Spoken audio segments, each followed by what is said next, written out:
Vom Schnabeltier, wo Henry heisst.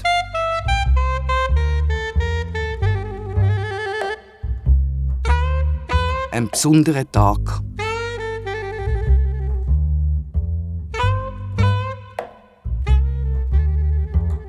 Am Morgen ist der Henry, unser Schnabeltier, mit einem Kribbeln im Bauch verwacht.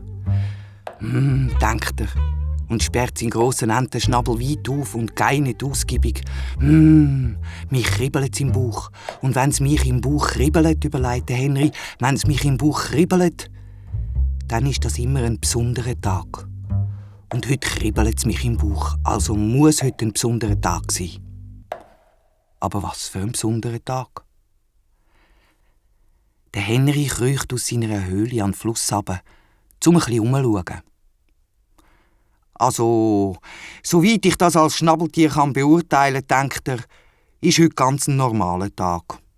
Die Sonne scheint, der Himmel ist blau, das Gras schmeckt, der Duft der Blumen macht einem trümmelig und der Fluss zieht gemütlich vorbei, wie immer. Alles ist wie immer.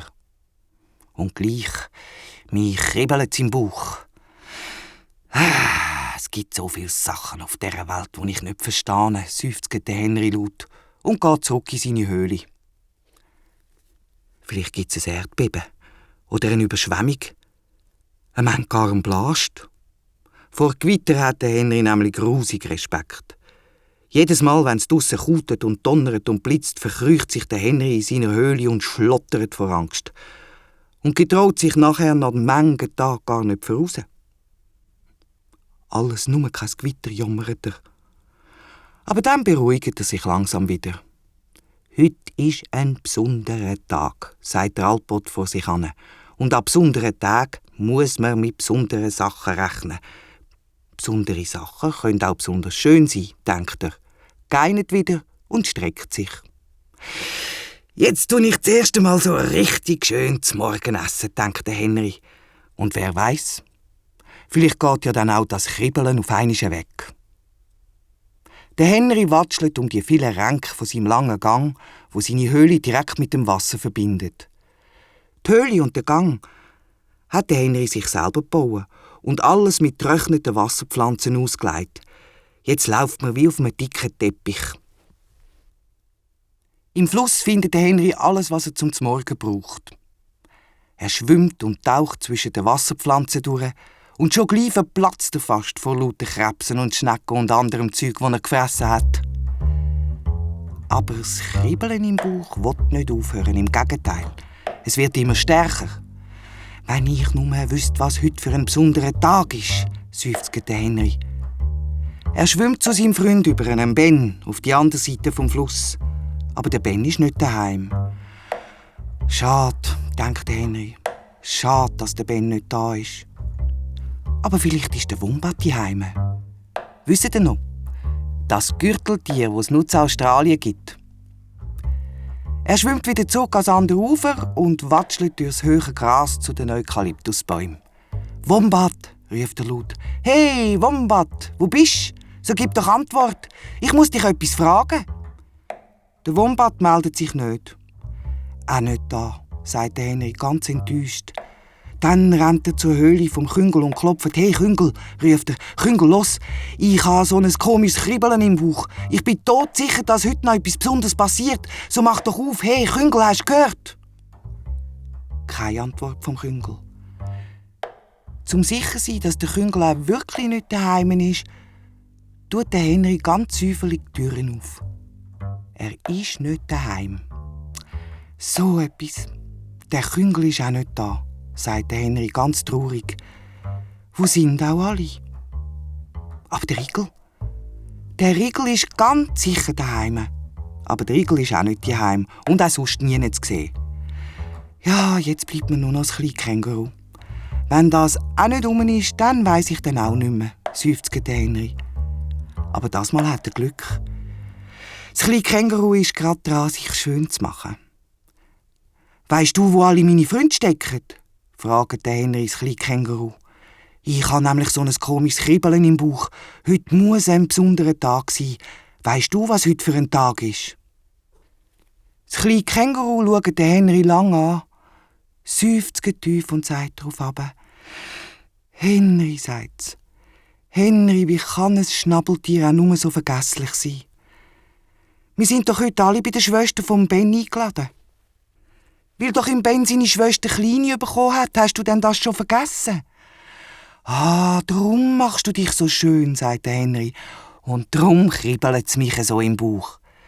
Das kleine Känguru nickt und meint: «Ja, genau drum. Und jetzt sollten wir Führerschein machen.»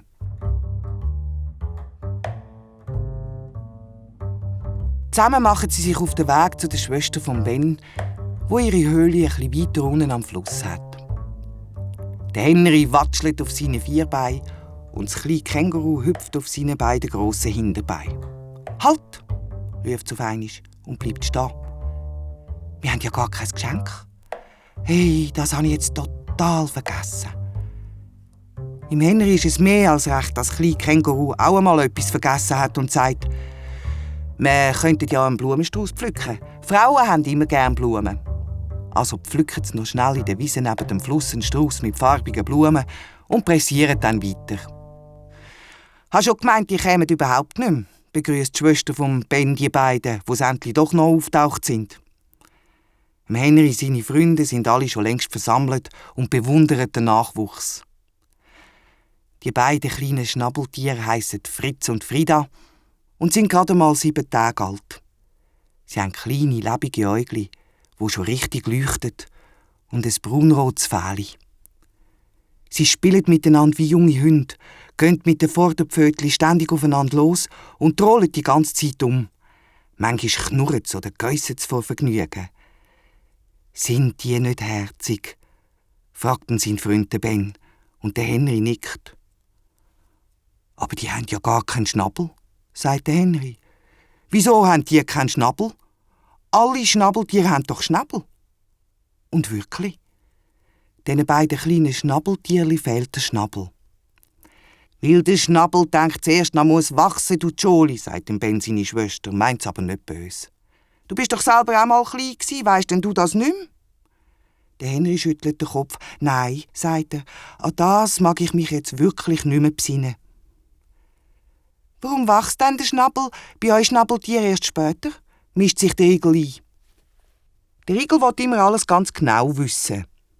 Und Ben seine Schwester erklärt ihm: «Also, als ich gewusst habe, dass bei uns etwas unterwegs ist, habe ich mir eine Höhle gebaut. Habe meinem Mann und mir ihr Haar vom Rücken gerupft und ein weiches Nest daraus gemacht. Dort hinein habe ich meine 2 Eier gelegt und sie dann 10 Tage ausbrütet. Wieso der Schnabel erst später wachsen tut, wollte ich wissen», bohrt der Igel weiter. Aber im Ben seine Schwester hört ihm gar nicht zu und erzählt weiter: «Für dass die Kleinen aus dem Ei ausschlüpfen können, haben sie Zähnchen. Mit denen brechen sie die Schale von innen auf. Dann gehen die Zähne aus und der Schnabel fängt an zu wachsen. Und wenn sie Hunger haben, dann zückeln sie an den Milchdrüsen auf meinem Bauch. Verstanden?» sagt sie und schaut rundum. Alle nicken. «Dann können wir ja endlich anfangen zu feiern», ruft ihm Ben seine Schwester. Der Henry schaut heimlich zu den beiden kleinen Schnabeltierchen über, die vom ständigen Umtöben müde geworden sind und zusammengekugelt in ihren Bettchen schlafen. Von Zeit zu Zeit rudern sie mit ihren kleinen Vorderpfötchen gerade so, wie wenn sie vom Schwimmen träumen würden. «Ich has doch gewusst», denkt der Henry. «Heute ist ein besonderer Tag.